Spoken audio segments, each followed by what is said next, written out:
The Power of Concentration. Lesson 1. Concentration finds the way. Everyone has two natures. One wants us to advance, and the other wants to pull us back.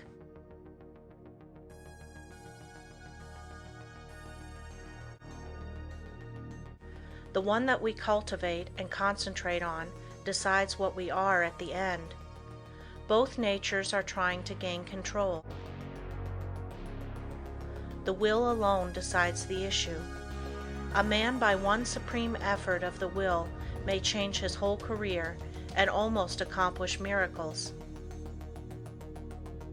You may be that man. You can be, if you will to be, for will can find a way or make one. I could easily fill a book of cases where men plodding along in a matter-of-fact way were all at once aroused, and as if awakening from a slumber, they developed the possibilities within them, and from that time on were different persons. You alone can decide when the turning point will come. It is a matter of choice whether we allow our diviner self to control us, or whether we will be controlled by the brute within us. No man has to do anything he does not want to do. He is therefore the director of his life if he wills to be. What we are to do is the result of our training. We are like putty and can be completely controlled by our willpower. Habit is a matter of acquirement. You hear people say, "He comes by this or that naturally, a chip off the old block," meaning that he is the only one doing what his parents did. This is quite often the case, but there is no reason for it, for a person can break a habit just the moment he masters the I will. A man may have been a good-for-nothing all his life up to this very minute, but from this time on he begins to amount to something.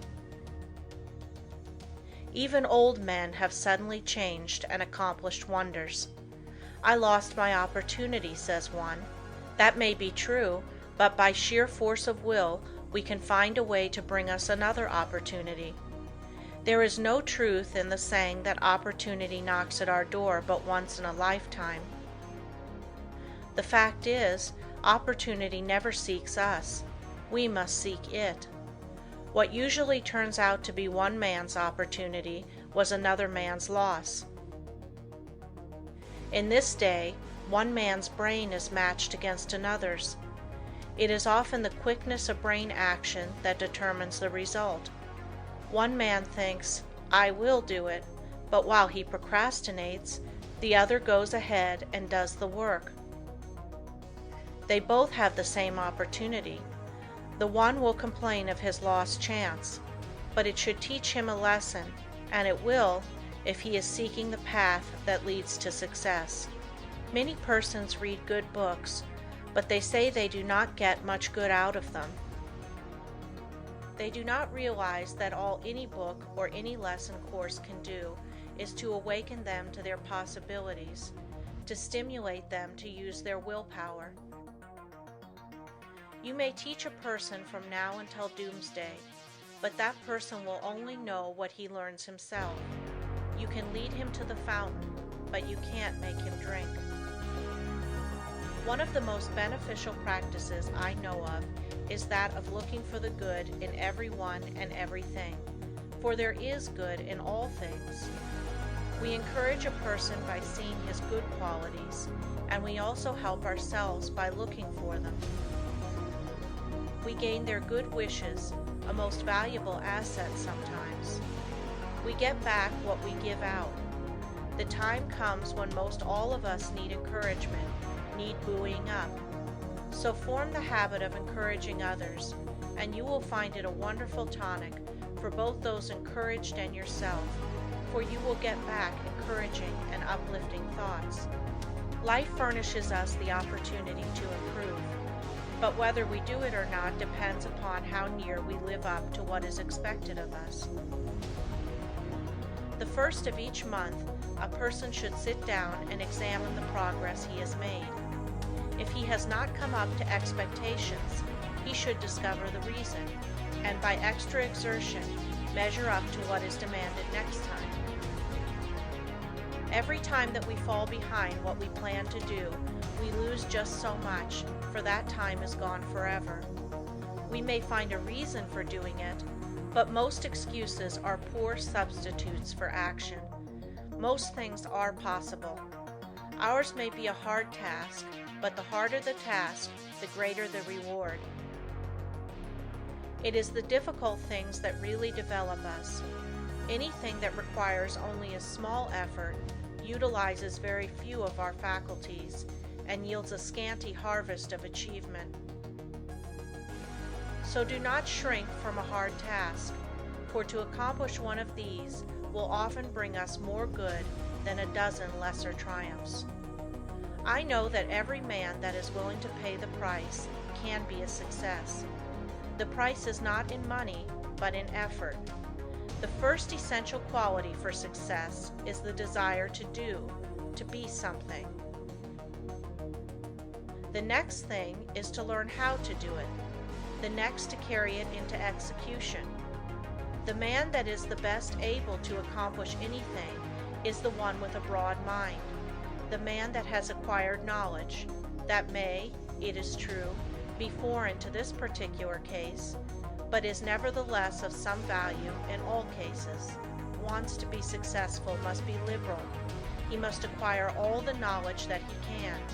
He must be well posted not only in one branch of his business, but in every part of it. Such a man achieves success. The secret of success is to try always to improve yourself, no matter where you are or what your position. Learn all you can. Don't see how little you can do, but how much you can do. Such a man will always be in demand, for he establishes the reputation of being a hustler. There is always room for him because progressive firms never let a hustler leave their employment if they can help it. The man that reaches the top is the gritty, plucky, hard worker, and never the timid, uncertain, slow worker. An untried man is seldom put in a position of responsibility and power. The man selected is one that has done something, achieved results in some line, or taken the lead in his department.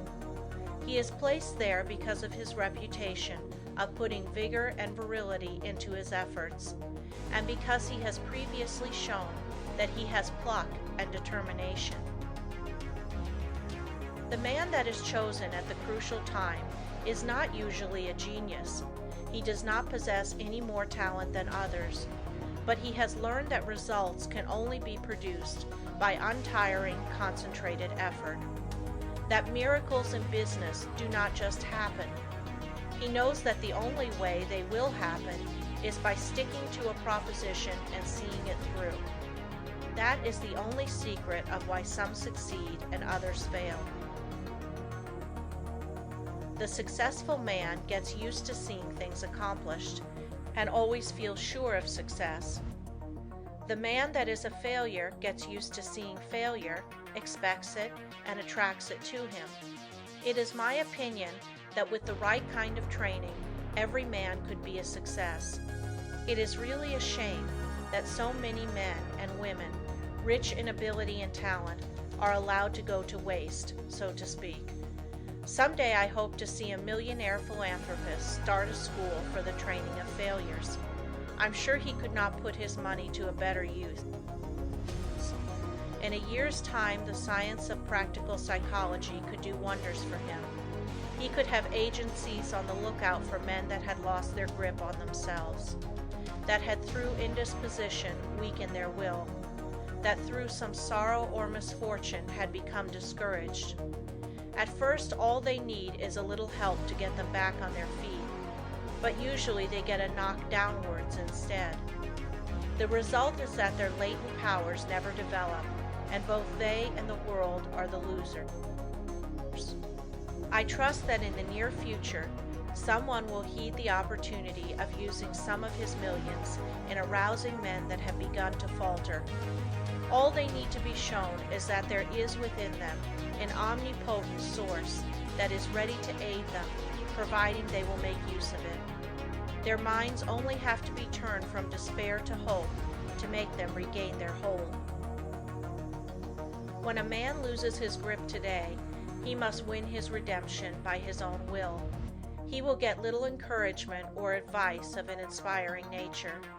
He must usually regain the right road alone. He must stop dissipating his energies and turn his attention to building a useful career. Today we must conquer our weakening tendencies alone. Don't expect anyone to help you. Just take one big brace, make firm resolutions, and resolve to conquer your weaknesses and vices. Really, no one can do this for you.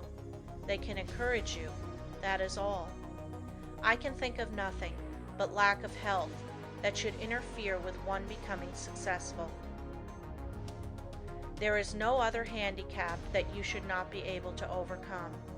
To overcome a handicap, all that is necessary to do is to use more determination and grit and will. The man with grit and will may be poor today and wealthy in a few years. Willpower is a better asset than money. Will carry you over chasms of failure if you but give it the chance.